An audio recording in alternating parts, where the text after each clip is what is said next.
ऐसी बहुएं बहुत कम मिलेंगे जो सासू माँ से गए और कहा कि ठीक है आप चली जाओ। तारा लंबे घूंघट में झाड़ू लगा रही है। रानी ने आवाज लगाई कि कौन हो तुम? कि मेरा नाम रुक्मणी है और मैं अपनी सासू माँ की जगह काम करने आई हूँ। जैसे करीब गई भक्तों तो तारा ने उसका घूंघट ऊपर उठा के देखा, क्योंकि महिलाओं से महिला का क्या घूंघट, तो काफी हद तक सूरत तारा की और रुक्मणी की हूबहू मिलती थी। तारा के मन में कुछ शंका हुई, ये कोई अपनी तो नहीं है। तारा ने पूछा कि तुम्हारा नाम रुक्मणी है? कि हाँ। अब तुम ये बताओ तुम्हारे माता पिता का क्या नाम है? राजा स्पर्श तो नहीं? कि नहीं मुझे नहीं मालूम, मैं तो उन माता पिता का नाम जानती हूँ जिन्होंने मुझे पाला बड़ा किया, मेरी शादी करी। तारा कहने लगी मैं कुछ समझी नहीं, जिन्होंने तुम्हें जन्म दिया आप उनका नाम नहीं जानती? कि नहीं, मेरे माता पिता बताते हैं जिन्होंने मुझे पाला है कि मुझे गंगे मैया से निकाल करके लाए। तारा झटनी मनी मन खुश हो गई कि ये तो मेरी पिछले जन्म की बहन है। लेकिन बहन ना कह पाई, लोक लज्जा के कारण अपने गले से भी न लगा पाई, क्योंकि एक बनी रानी दूसरी बनी महतरानी, महलों में कुछ और लोग भी देख रहे हैं। अपने गले से एक हीरो का हार उतारा, कहा कि जा इस हार को पहन, इसे मुंह दिखाई तोहफा समझ और अब कल को तुझे जल्दी से जल्दी आना, तुझे कोई कार्य नहीं करना, कोई सफाई वफाई का कार्य नहीं करना, बस तू एक काम करियो, महलों के अंदर एक माता माँ काली का मंदिर है, उसी में तू मन लगा के सेवा करना। तो मंदिर में काम करने को काम नहीं बल्कि एक सेवा का रूप दिया जाता है। कहते जय माता। रुक्मणी थोड़ी देर बाद आ गई। अरे हे तारा जी आप ये क्या कर रही? कि यही तो है माँ की सेवा, जो करता सेवा वही पाता। लेकिन आजकल की महिला कोई ऐसी सेवा कर रही है? भैया बुरा मत मानना, देखो सच्ची बात है। आजकल लाल की खुशी में माँ का जगराता भी कराया, जैसे आपने शादी की खुशी में कराया है, ऐसी तारा ने लाल की खुशी में माँ का जागरण कराया। लेकिन जागरण कहाँ पे कराया? उस मंदिर के अंदर। पहले भक्तों जो जागरण होते थे वो मंदिर के अंदर होते थे या बंद कमरे में जागरण होते थे। उन जागरण को कहा जाता था माता मारकंडी के जगराते। भक्तों कोई ना कोई साधक जरूर भेजती है माँ भगवती। लोग कहते हैं कि जी हमें तो ये काम होना था, हमारा तो ऊपर वाले ने ये नहीं करा, वो नहीं करा। ऊपर वाला कभी किसी का बुरा नहीं चाहता। याद माता तक मुझे कोई ऐसा साधन बताओ। पंडित जी कहते हैं साधारण सी भाषा में, एक काम करो, अगर तुझे अपनी फरियाद माँ तक पहुंचानी है तो एक अर्जी सच्चे मन से, एक सोने का टका निकाल और माँ के चरणों में अर्जी भेज। अगर उस अर्जी पे माँ की नजर पड़ गई तो जो तेरे मन की मुराद है वो जरूर पूरी हो जाएगी। कह दो सच्चे दरबार की। और ऐसा कोई भक्त ना होगा यहाँ पे जो मन में कुछ मुराद ना लेकर के आया हो। तो रुक्मणी अपनी पुण्य कमाई से एक सोने का टका पंडित जी के हाथ में देती है। इसको कहा जाता है रुक्मणी की अरदास। जिन्होंने जागरण कराया है वो उठ करके आए और इस अर्जी को मुट्ठी बंद करके माँ ने अपना थोड़ा सा प्रकोप दिखाया। कहते ना जब तक किसी को ठोकर ना लगे कोई समझ में नहीं पाता। और वो ठोकर नहीं, वो एक सीख होती है। अब उधर क्या हुआ? जैसे ही 5 वर्ष का बेटा हो गया, रुक्मणी को जागरण याद ना आया तो माँ ने अपने संदेश वाहक लांगुरवीर को रुक्मणी के घर पे भेजा। रुक्मणी के घर पे जब गए लांगुरवीर, बेटे के 2-4 चक्कर काटे, बेटे को हो गया माए बुखार, जिसे आप कहते 6 चक्कर निकल आई, माता निकल आई। खूब इलाज कराया, बेटा ठीक ना हो। अंत में पहुंच गई माँ के मंदिर। कहने लगी कि माँ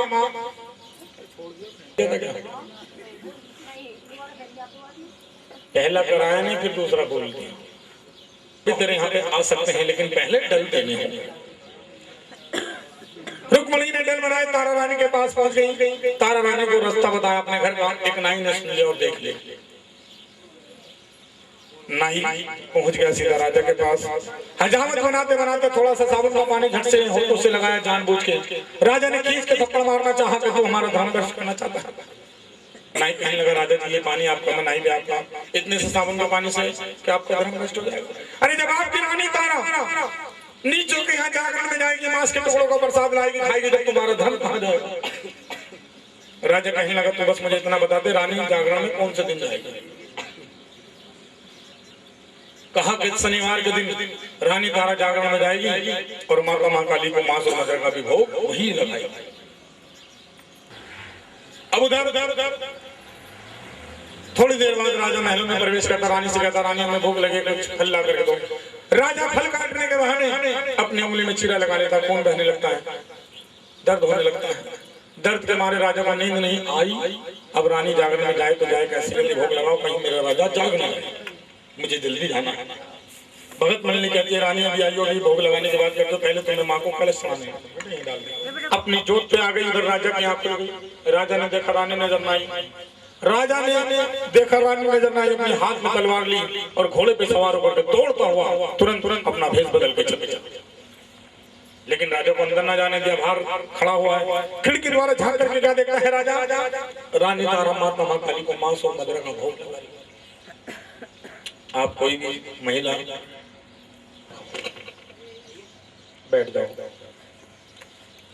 अरे खुद गली मेरे कुल को मिलाया गया है, भोग लगा मारू खांडा तेरा शीश उतारू होवेगा कौन गवा।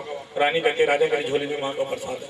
अरे सांच को आज का मुझे अपनी झोली देखा। तो रानी सच्चे मन से कहती राजा गोद मेरी ना देख, राजा गोद मेरी ना देख, गोद मेरी में ब्रह्मा विष्णु कीजिए आप महेश, राजा गोद मेरी ना। हो गया हैरान रानी, तूने जादू से बनाया है।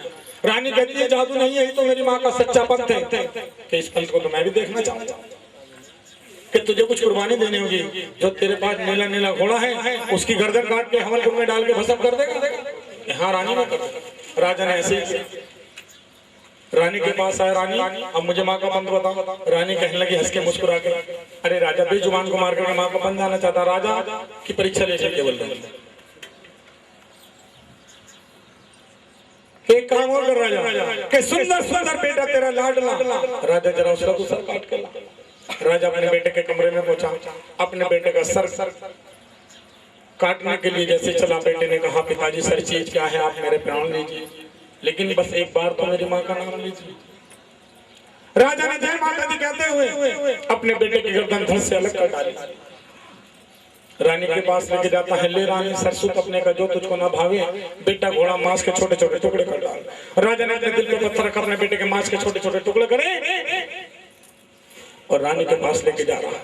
मैं अपने जो रानी के नाम का, एक घोड़े के नाम का और एक बेटे के नाम का। रानी कहती राजा इसमें से एक डली उठा, जो माँ का हिस्सा उसमें से छोटी सी डली एक माँ को भोग लगा। मुंह में रखी बेटे की छोटी ठंडी मुंह को आ जाती है। चौथी डली रखने से पहले राजा जोर जोर से रोने लगा। अब ना देखो तेरी माँ का पंथ ले, मेरे से कसम उठा, बेटा घोड़ा जीवित कर दे, अपने कुल की लाज बचाओ, न मारो खांडा तेरा शीश उतारो, देखेगा जगत नजारे। राजा ऐसे वचन उचारे, राजा ऐसे वचन उचारे। रानी कहती राजा भी से हिम्मत हारे, अरे किसके कारण होता है तो भैया मैंने अपने नीले नीले खोए। राजा तुझे जय माता दी करते हुए स्तर तक जाना होगा। राजा जय माता दी सच्चे मन से, सच्ची भावना से जय माता दी करता हुआ गया तो देखता क्या नीला नीला घोड़ा बिल्कुल जीवित खड़ा है। घोड़े की गर्दन पे हाथ फेर के देखता है राजा, कहीं ऐसा तो नहीं रानी ने दूसरा घोड़ा ला के डाल दिया। रानी मुस्कुरा के कहने लगी राजा मैं जानती हूँ तेरे मन में क्या है। भक्त जो भक्ति करने वाले होते हैं वो मन से बता देते हैं।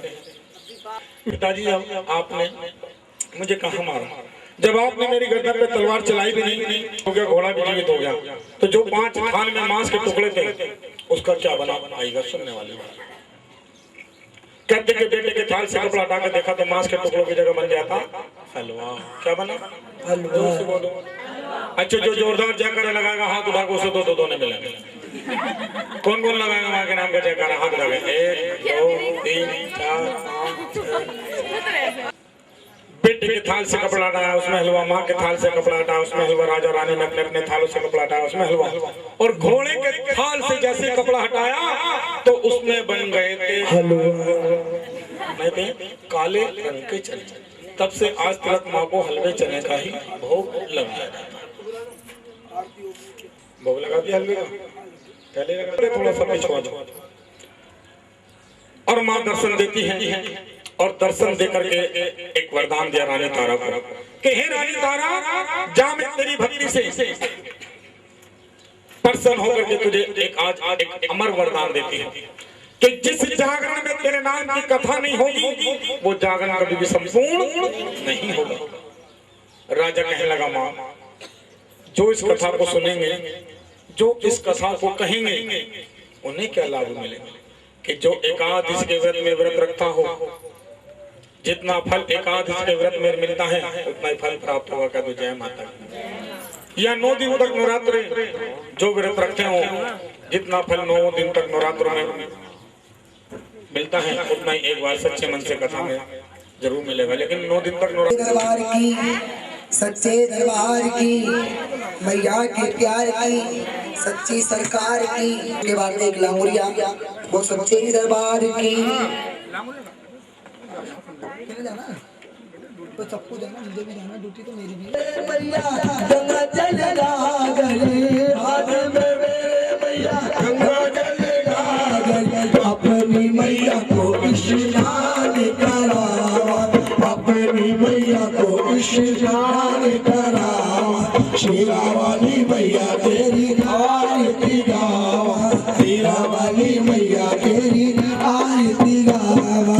हाथ में मेरे मैया सुबह झोला करावा, शेरा वाली मैया तेरी आरती गावा, शेरा वाली मैया तेरी आरती गावा। अपने मैया को मैं तो तिलक लगावा, अपने मैया को मैं तो तिलक लगावा, शेरा वाली मैया तेरी आरती गावा, जोता वाली मैया तेरी आरती गावा। हाथ में मेरे मैया फूलों वाली माला, हाथ में मेरे मैया फूलों वाली माला, अपनी मैया को मैं तो हार पहनावा, अपनी मैया को मैं तो हार पहनावा। हाथ में मेरे मैया गोटा चुनरी, हाथ में मेरे मैया गोटा चुनरी, अपनी मैया को मैं तो चुनरी उड़ावा, अपनी मैया को मैं तो चुनरी उड़ावा, ओ शेरा वाली मैया तेरी आरती गावा, शेरा वाली मैया तेरी आरती गावा। ओ हाथ में मेरे मैया ध्वजा नारियल, हाथ में मेरे मैया ध्वजा नारियल, अपनी मैया को मैं तो भेंट चढ़ावा, अपनी मैया को मैं तो भेंट चढ़ावा, ओ शेरा वाली मैया तेरी आरती गावा, ओ शेरा वाली मैया तेरी आरती गावा। हाथ में मेरे मैया पांचों मेवा, हाथ में मेरे मैया पांचों मेवा, अपनी मैया को मैं तो भोग लगावा, अपनी मैया को मैं तो भोग लगावा, शेरा वाली मैया तेरी आरती गावा, शेरा वाली मैया तेरी आरती गावा। ओ बिल्कुल मंडले मैया गुड़ तेरे गाए, ओ बिल्कुल मंडले मैया गुड़ तेरे गाए, चरणों में योगेश जल लगावा, चरणों में योगेश जल लगावा, शेरा वाली मैया तेरी आरती गावा, शेरा वाली मैया तेरी आरती गावा, जग जननी मैं तेरी आरती गावा, जग जननी मैं तेरी आरती गावा। जय देवा बोलो जय देवा, जय देवा जय देवा बोलो जय देवा, गणपति को जय देवा, गणपति को जय देवा, सरस्वती को जय देवा, हनुमान को जय देवा, साईनाथ को जय देवा, भैरव को जय देवा, और कान्हा जी को जय देवा, और शंकर जी को जय देवा, और सरस्वती को जय देवा, और लक्ष्मी जी को जय देवा, और काली मैया को जय देवा, और विपुल जी को जय देवा, और भोले जी को जय देवा, अनिल जी को जय देवा, और गणेश जी को जय देवा, और विपुल जी को जय देवा, और पिंटू जी को जय देवा, जय देवा बोलो जय देवा, जय देवा बोलो जय देवा, और गौरव जी को जय देवा, और करण वालों को जय देवा, और सूर्य वालों को जय देवा, पिंटू जी को जय देवा, और मनीष जी को जय देवा, जय देवा बोलो जय देवा, जय देवा बोलो जय देवा, और राजा जी को जय देवा, और मधु जी को जय देवा, और पिंटू जी को जय देवा, और गौरव जी को जय देवा, और पिंकू जी को जय देवा, और मुर्शी जी को जय देवा, जय देवा बोलो जय देवा, जय देवा बोलो जय देवा। कर्पूर्ण भवानी बाई के मेला तेरा रोज होगा, सच्चिया जोता वाली अशुभ शुभ छोले आबादी माता तेरी सदा हृदय कर्पूर गौरम करुणावतारम संसार सारम भुजगेन्द्रहारम सदा वसंतम हृदय